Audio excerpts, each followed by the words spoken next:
ஜனநாயகன் படம் ரிலீஸ் ஆகணுமா நீங்க உடனே டெல்லிக்கு வாங்க அப்படின்னு நேரடியான உத்தரவு வந்திருக்கு. ஜனநாயகன் படத்தை சென்சார் போர்டுக்கு 18ஆம் தேதி கொடுத்திருக்காங்க. 22ஆம் தேதி சென்சார் போர்டு அந்த படத்தை பார்த்திருக்காங்க.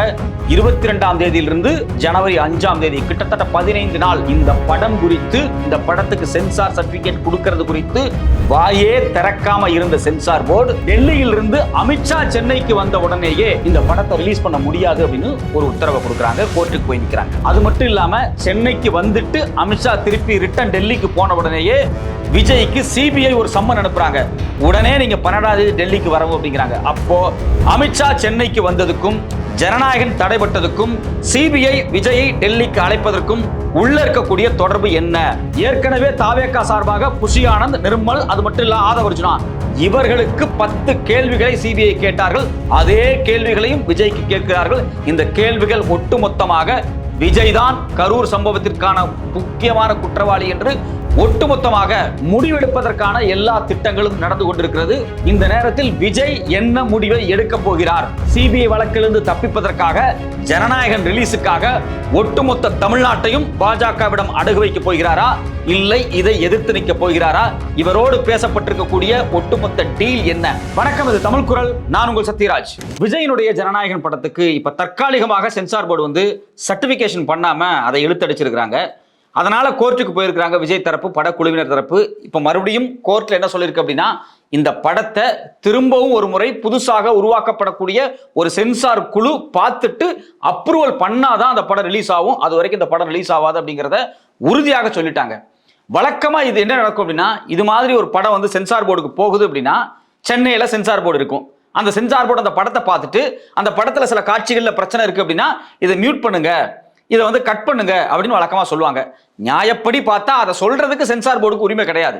ஏன்னா சென்சார் போர்டினுடைய வேலை என்ன அப்படின்னா, இந்த படம் குழந்தைகள் பார்க்கலாமா, இல்ல அடல்ட்ஸ் மட்டும் பார்க்கக்கூடிய படமா, இல்ல குழந்தைகளும் அடல்ட்ஸும் சேர்ந்து பார்க்கக்கூடிய படமா, யூவா ஏவா யூஏவா அப்படிங்கறத பத்தி மட்டும்தான் வழக்கமா வந்து கொடுக்க வேண்டிய அவங்களுக்கு இருக்கக்கூடிய சட்டமே.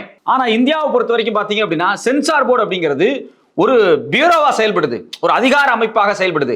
ஸோ அந்த அதிகார அமைப்பு என்ன பண்ணுது அப்படின்னா, இதை வச்சிரு, இதை நீக்கு, இதை தூக்கு அப்படின்னு வந்து ரொம்ப வந்து ஒரு டிக்டேட் பண்ணக்கூடிய இடத்துக்கு அங்கே நடந்துட்டாங்க. ஸோ ஏற்கனவே இருந்த ப்ராசஸ்ல இப்போ சென்னையில் சென்சார் போர்டு வந்து இந்த பட சிக்கலானது, இதை ரிலீஸ் பண்ண முடியாது அப்படின்னு சொல்லிட்டாங்க அப்படின்னா, அந்த படத்தை எடுத்துக்கிட்டு உடனே மும்பை போகணும். மும்பையில் ஒரு சென்சார் குழு இருக்கு, தலைமை குழு. அந்த குழு சொல்லும், இந்த படம் போடலாமா வேண்டாமா, காட்சியை சரி பண்ணலாமா, சரி அப்படியே ரிலீஸ் பண்ணலாமா, இது எல்லாமே அவங்க சொல்லுவாங்க. இப்போ மும்பையில் இருக்கக்கூடிய தலைமை சென்சார் போர்டுன்னு சொல்லிட்டாங்க, இல்ல இல்ல இந்த படம் ரிலீஸ் ஆகக்கூடாது அப்படின்னா, டெல்லியில ஒரு அப்பலேட் போர்டு இருக்கும். அதுக்கு பேர் என்னன்னு பாத்தீங்கன்னா, film certification appellate tribunal. Tribunal அப்படிங்கிறது நீதிபதிகளை கொண்ட ஒரு அமைப்பு, பர்டிகுலர் துறைக்கான ஒரு நீதிமன்றம் தான். இப்போ நீங்க வந்து இன்கம் டாக்ஸ்க்கு ட்ரிபியூனல் இருக்கும், நீங்க வந்து டெலிகம்யூனிகேஷனுக்கு தனியான ட்ரிபியூனல் இருக்கும், இப்ப நிறைய ட்ரிபியூனல் இருக்கும்.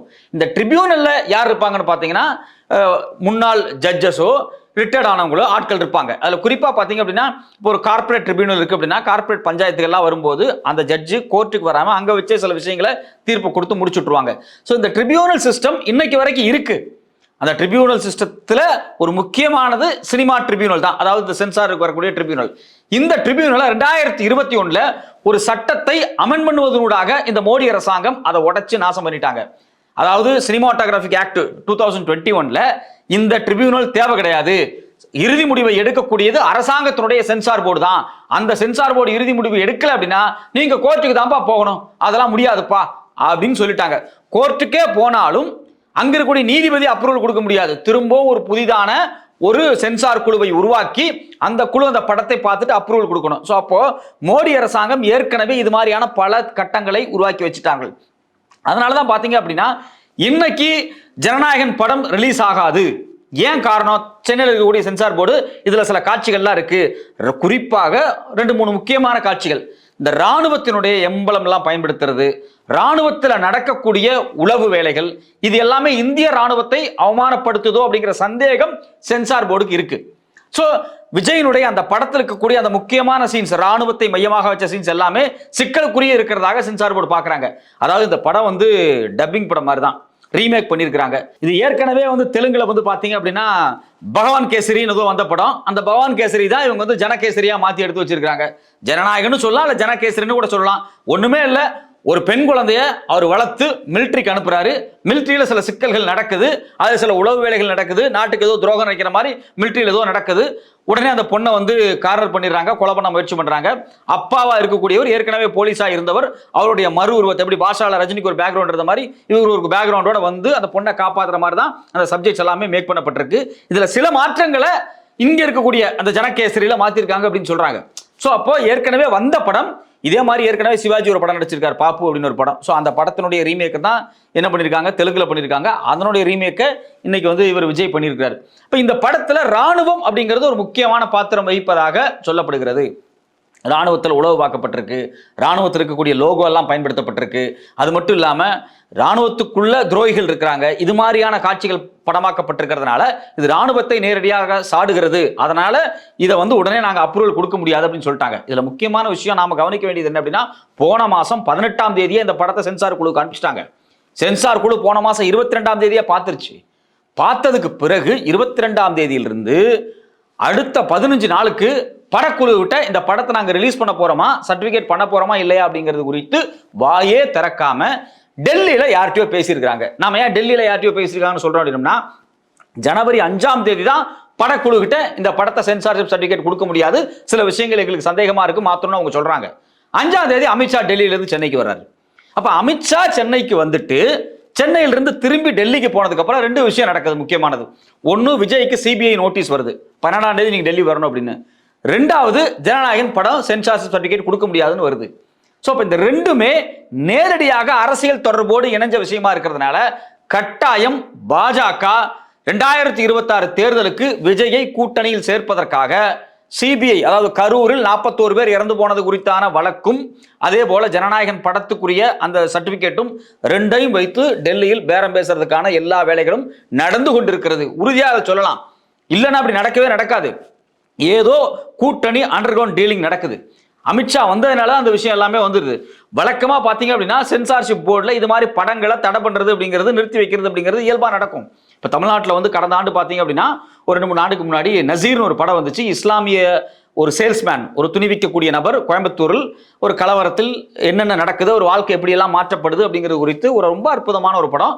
கடைசி வரைக்கும் சென்சார் போர்டு அந்த படத்துக்கு வந்து என்ன கொடுக்கல, சர்டிபிகேஷனே கொடுக்கல. அப்புறம் அந்த படத்தை இன்டர்நேஷனல் ஃபிலிம் ஃபெஸ்டிவல்ல அந்த படத்தினுடைய இயக்குனர் திரு கார்த்திக் அவர் வந்து ரிலீஸ் பண்ணாரு. அவருடைய முழு பேர் பார்த்தீங்கன்னா அருண் கார்த்திக். ஸோ இந்த அருண் கார்த்திக் பார்த்தீங்க அப்படின்னா ஏசியாவிலேயே ஒரு பெஸ்ட் ஃபிலிமாக அந்த ஃபிலிம் ஃபெஸ்டிவல்ல அவார்டு அவருக்கு கிடைச்சது. ஸோ அப்போ இது மாதிரி தடைகள் ஏற்கனவே தொடர்ச்சியாக இந்த மோடி அரசாங்கம் பண்ணிட்டு தான் இருக்கிறாங்க. இன்னும் குறிப்பாக சொல்ல போனீங்கன்னா மலையாளத்தில் ஜானகி வெர்சஸ் ஸ்டேட் ஆஃப் கேரளான்னு ஒரு படம் வந்துச்சு. அந்த படத்துல அந்த கதாநாயகனுடைய பேர் ஜானகி, சீதாவினுடைய இன்னொரு பேரு, இந்த படத்தை நீங்க ரிலீஸ் பண்ணக்கூடாது அப்படின்னு சொல்லி சென்சார்ஷிப்ல அந்த பொண்ணுடைய பேரை மாத்தினாதான் ரிலீஸ் பண்ண முடியும் அப்படின்னு சொல்லிட்டாங்க. பொண்ணோட பேர் மாத்துறது சாதாரண விஷயம் கிடையாது. எல்லா காட்சிகளையும் எந்தெந்த இடத்துல ஜானகி ஜானகின்னு கூப்பிடுறாங்களோ அப்படி எல்லா விஷயத்தையுமே மாத்தணும். இதுல இன்னொரு முக்கியமான விஷயம், அந்த படத்துல நடிச்சவர் யாருன்னு பாத்தீங்க அப்படின்னா ஒரு முக்கியமான கதாபாத்திரத்துல சுரேஷ் கோபி நடிச்சிருக்காரு. அவர் பாஜகவோட மினிஸ்டர். ஸோ கேரளாவில் ஜெயிச்ச முக்கியமான பாஜக எம்பி அவர் நடிச்ச படத்தையே ரிலீஸ் பண்ண முடியாது அப்படின்னு சொல்லிட்டாங்க. இந்த லட்சணத்தில் தான் வந்து சென்சார்ஷிப் போர்டு வந்து செயல்பட்டுக்கிட்டு இருக்கு. இதே மாதிரி இன்னொரு முக்கியமான படம் பஞ்சாப் 95. இதுல குறிப்பா பாத்தீங்க அப்படின்னா பஞ்சாபிய மக்கள் சில கலவரங்களில் காவலர்களால் மற்ற அரசு ராணுவத்தால் கொலை செய்யப்பட்டது குறித்தான முக்கியமான காட்சிகளை வச்சிருக்கிறாங்க. அந்த படத்தை வந்து ரிலீஸ் பண்ண விடாம ஒரு பெரிய தடையை உருவாக்குறாங்க. ஸோ அப்போ தொடர்ச்சியாக சென்சார் போர்டு அப்படிங்கிறது இந்தியாவில் 2021க்கு பிறகு மாற்றி அமைக்கப்பட்டுருச்சு. ட்ரிபியூனலே இல்லாம இறுதி முடிவை எடுக்கக்கூடிய ஒட்டுமொத்த அதிகாரமும் அரசாங்கத்தினுடைய ஒரு துறைக்கு கீழே வந்துருச்சு. மினிஸ்ட்ரி ஆஃப் டெலிகம்யூனிகேஷன் இருக்கு இல்லையா, இன்ஃபர்மேஷன் அண்ட் பிராட்காஸ்டிங். அந்த இன்ஃபர்மேஷன் பிராட்காஸ்ட் மத்திய அரசாங்கத்தின் கட்டுப்பாட்டில் கூடிய ministry of information and broadcasting இருக்கு பாத்தீங்களா, அதுக்கு கீழே சென்சார் போர்டு வருது. ஸோ இப்போ அரசாங்கத்தினுடைய ஒரு மினிஸ்ட்ரிக்கு கீழே இந்த துறை நேரடியாக வருவதால் ஒட்டுமொத்தமாக இந்தியாவில் இருக்கக்கூடிய சினிமாக்களில் என்ன காட்சிகள் வரணும், என்ன வசனம் பேசணும், எதை வெட்டணும், எதை ஒட்டணும், எதை சேர்க்கணும் அப்படிங்கிறது வரைக்கும் சென்சார் போர்டு முடிவெடுக்க ஆரம்பிச்சிட்டாங்க. அதாவது இருக்கிறத கட் பண்ணுவாங்க, சேர்க்கவல்ல அப்ப சொல்றாங்க. இதுல குறிப்பா நான் எதை சொல்ல வர்றேன் அப்படின்னா, அமீர் கான் ஒரு படம் நடிச்சாரு. அந்த படத்தை அவர் தான் டைரக்ட் பண்ணாரு. அந்த படத்தோட பேர் பாத்தீங்கன்னா சித்தாரி ஜமீன் பார். இந்த படத்துல 2047 இந்தியா குறித்து சில விஷயங்கள் வந்து பேசப்படுது. அதுல மோடி சொன்ன கோட்டை நீங்க கண்டிப்பா உள்ள சேர்க்கணும் அப்படின்னு சொல்லி இந்த சென்சார் போர்டு கட்டாயப்படுத்தி மோடி சொன்ன கொட்டேஷன்ஸை உள்ள சேர்த்துருக்காங்க. நமக்கு இருக்கிற சீன்ஸை கட் பண்ணுவாங்கன்னு தான் தெரியும், மியூட் பண்ணுவாங்கன்னு தெரியும். இப்போ மோடி சொன்னதெல்லாம் சேர்க்க ஆரம்பிச்சிட்டாங்க. ஸோ இவ்வளோ மோசமான விஷயமா இருக்கு. இதில் இன்னொரு விஷயம் நடந்துச்சு. சமீபத்தில் வந்து ஜோதிராம் பூலேவை பற்றி ஒரு படம் வெளியே வருது. ஜோதிராம் பூலே இந்திய சமூகத்தில் இருக்கக்கூடிய சாதிய அடக்குமுறையை, அது குறிப்பாக தலித் மக்கள் எப்படியெல்லாம் கஷ்டப்படுத்தப்பட்டார்கள் பார்ப்பன சக்திகளால் அப்படிங்கிறத நேரடியாக விட்னஸ் பண்ணி அந்த மக்களுக்காக பாடுபட்டவர். அந்த மக்களுக்காக கல்வி நிறுவனங்களை உருவாக்கிய ஒரு மிக முக்கியமான பெரும் தலைவர். அவர் அடிப்படையில் அவர் தலித் சமூகத்திலிருந்து வரல, அவர் ஒரு ஓபிசி சமூகத்திலிருந்து வர்றாரு. ஆனா சாதிய தீண்டாமை ஒழிப்பிற்காக பாடுபட்டவர், தமிழ்நாட்டில் பெரியாரை போல. அவர் குறித்து ஒரு படம் எடுக்கும் போது பார்ப்பன சமூகம் இந்த தீண்டாமையை, சாதியை எப்படி கையாளுகிறார்கள் என்பது குறித்து பல காட்சிகள் இருக்கு. அதுல மகர் சாதி அப்படிங்கக்கூடிய அம்பேத்கர் அவர்கள் பிறந்த சாதி இருக்கு இல்லையா, அந்த சாதி எப்படி நடத்தப்பட்டது அப்படிங்கிறது குறித்தெல்லாம் காட்சிகள் இருக்கு. இதெல்லாம் எடுக்க சொல்லிட்டாங்க. நீ மகர் சாதின்னு பேர் சொல்லாத. பிராமின்ஸ் கடுமையா போராட்டம் பண்ணியிருக்காங்க. ஒரு குரூப் ஆஃப் பிராமின்ஸ் குரூப் வந்து இந்த படத்துக்கு எதிராக போராடி இருக்காங்க. அப்போ இந்தியாவில் காலங்காலமாக இருந்த சனாதன தர்மம், அதோடாக தீண்டாமை, சாதி ஒழிப்பு, இப்படி பல விஷயங்கள் இருக்கு பாத்தீங்களா. இந்த பல விஷயங்களையும் ஒரு படத்தில் காமிக்கும் போது அந்த படத்தை வந்து தடை பண்றாங்க. ஸோ அப்போ ஒரு பக்கம் பார்த்தீங்கன்னா விஜயினுடைய படத்தில் என்ன காட்சிகள் வேண்டுமானாலும் இருக்கலாம், அந்த காட்சிகளை ஒரு நாளில் பார்த்துவிட்டு எடிட் பண்ணி அதை ரிலீஸ் பண்ணியிருக்க முடியும். இந்த மத்திய அரசாங்கம் திட்டமிட்டு, அமித்ஷா திட்டமிட்டு விஜயோடு ஒரு நெருக்கம், எதுக்கு 26 தேர்தலுக்கு ஒரு டீலிங் போடுறதுக்காக, அவரை டெல்லிக்கு கூப்பிடுறதுக்காக இந்த 2 ட்ரம்ப் கார்டையும் அவங்க பயன்படுத்துறாங்க. ஒன்று சிபிஐ, இன்னொன்று ஜனநாயகன் ரிலீஸ். இதுல விஜய் என்ன நிலைப்பாடு எடுக்க போறாரு? தமிழ்நாட்டினுடைய நலன் கருதி பாஜகவோடு கூட்டணி வைக்க முடியாது, ஜனநாயகன் படமே எனக்கு போனாலும் கவலை கிடையாது, கரூர் சம்பவத்தில் நீங்க என் மேல பழி போட்டு என்னை ஜெயிலில் அரெஸ்ட் பண்ணாலும் பரவாயில்ல, நான் பாஜக என்கின்ற ஒரு மிக மோசமான எதிரி, மிக மோசமான மனித குலத்துக்கு விரோதமான ஒரு சித்தாந்தத்தை கொண்ட ஒரு கட்சியோடு நான் நிற்க மாட்டேன் என்று சொல்லி தமிழ் மக்களுக்காகவும், அது மட்டும் இல்லாமல் இந்தியாவில் இருக்கக்கூடிய, குறிப்பா தமிழ்நாட்டில் இருக்கக்கூடிய சிறுபான்மையின மக்களின் நலனுக்காகவும் நிற்க போறாரா? இல்லை, எனக்கு படம் தான் முக்கியம் சார், நான் அமித்ஷாவோட டீலிங் போடுறேன் சார், நான் வந்து சிபிஐயில் வந்து டீலிங் போடுறேன் சார், எனக்கு படம் தான் சார் முக்கியம், எனக்கு வந்து நான் இந்த வழக்கிலிருந்து வந்து நான் வந்து சிஎம் ஆகிறது தான் சார் எனக்கு முக்கியம், எப்படியாவது ஆட்சி அதிகாரத்துக்கு வந்துடணும் சார், அதுக்காக தமிழனாவது மலையாளியாவது எந்த மக்களாவது சிறுபான்மையாவது பெரும்பான்மையாவது யாரை பற்றி நான் கவலைப்பட மாட்டேன் சார், நான் அமித்ஷாவோட டீல் போட போகிறேன் சார் அப்படின்னு முடிவெடுக்கிறாராங்கிறத 12ஆம் தேதிக்கு பிறகுதான் இதனுடைய ஒட்டுமொத்த விவரம் நமக்கு தெரிய வரும். அது வரைக்கும் நாம் வந்து என்ன நடக்க போகுது அப்படின்னு நம்ம பொறுத்திருந்து தான் பார்க்கணும். ஏன் இவ்வளோ உறுதியாக நம்ம சொல்கிறோம்னா, சிபிஐ ஒரு 10-12 கேள்விகளை வந்து ஏற்கனவே ஆதவர்ஜுனாட்டையும் புஷி ஆனந்த்கிட்டையும், அது மட்டும் இல்லாமல் பார்த்தீங்க அப்படின்னா நிர்மல்ட்டையும் கேட்டிருக்கிறாங்க. இந்த கேள்விகள் எல்லாம் பார்த்தீங்க அப்படின்னா விஜயை சுற்றி மட்டுமே தான் இருக்கு. விஜய் ஒரு குற்றவாளி என்று ஏற்கனவே முடிவு செய்யப்பட்டு உருவாக்கப்பட்ட அந்த கேள்விகள் இருக்கு பார்த்தீங்களா, அந்த கேள்விகளை தான் சிபிஐ அவங்கள்ட்ட கேட்டிருக்காங்க. இப்போ நமக்கு வரக்கூடிய விஷயம் என்ன அப்படின்னா, தமிழ்நாட்டில் இருக்கக்கூடிய கட்சிகளோ, தமிழ்நாட்டில் இருக்கக்கூடிய அரசோ, தமிழ்நாட்டில் இருக்கக்கூடிய நீதிமன்றங்களோ, தமிழ்நாட்டில் உருவாக்கப்படக்கூடிய அருணா ஜெகதீசன் ஆணையங்களோ இந்த கேள்விகள்லாம் கேட்டப்ப இந்த தாவேகா தொண்டர்கள் வந்து சோசியல் மீடியாவில் இங்கே இருக்கக்கூடிய அரசை பற்றியும் மக்களை பற்றியும் கொச்சையாக பேசி திட்டி, இது ஒரு பெரிய சதி, இதுக்கு பின்னாடி வந்து செந்தில் பாலாஜி இருக்கிறாரு, கழுத்தில் மதிச்சிட்டாரு, காலில் மதிச்சிட்டாரு, வெஸ்தை கொடுத்துட்டாரு, ஸ்ப்ரே அடிச்சிட்டாங்க, கத்தி வச்சு குத்துனாங்கன்னு எல்லா கதையும் பேசுனீங்களே, இன்னைக்கு அதே மொத்த கேள்விகளையும் சிபிஐ உங்கள் விஜயை பார்த்து கேட்கிறது. ஆனால் நீங்கள் வாயை மூடிக்கொண்டிருக்கிறீர்கள். ஏன் நீங்கள் வாயை மூடிக்கொண்டிருக்கிறீர்கள்? முடிந்தால் சிபிஐக்கு எதிராக பேசுங்கள், முடிந்தால் பாஜகவுக்கு எதிராக பேசுங்கள். இதுவரையில் எந்த கூட்டத்தில் விஜய் பாஜகவை எதிர்த்து பேசியிருக்கிறார்? ஒரு சினிமா, உன்னுடைய துறை, காலங்காலமாக நீயும் உன் குடும்பமும் சம்பாதித்த ஒரு துறையை அடக்குவதற்காக ஒரு புதிய சட்டத்தை கொண்டு வந்து இந்த அளவுக்கு நெருக்கடி கொடுத்து கொண்டிருக்கிறது பாஜக, ஆர்எஸ்எஸ். அதை எதிர்த்து உன் துறைக்காக நீ பேசாதவன் எப்படி தமிழனுக்காக நீ எதிர்காலத்தில் பேசுவாய் என்கின்ற கேள்வி இன்று வரைக்கும் விடையில்லாமல் நம் கண்முன் கிடக்கிறது. பொறுத்திருந்து பார்ப்போம். சிபிஐ 12ஆம் தேதிக்கு பிறகு, குறிப்பாக விஜய் விசாரணைக்கு பிறகு விஜய் என்ன நிலைப்பாடு எடுக்கப் போகிறார்? சாமானிய மக்களோடு நிற்கப் போகிறாரா, இல்ல சனாதன பாஜகவோடு கைகோர்க்க போகிறார் என்று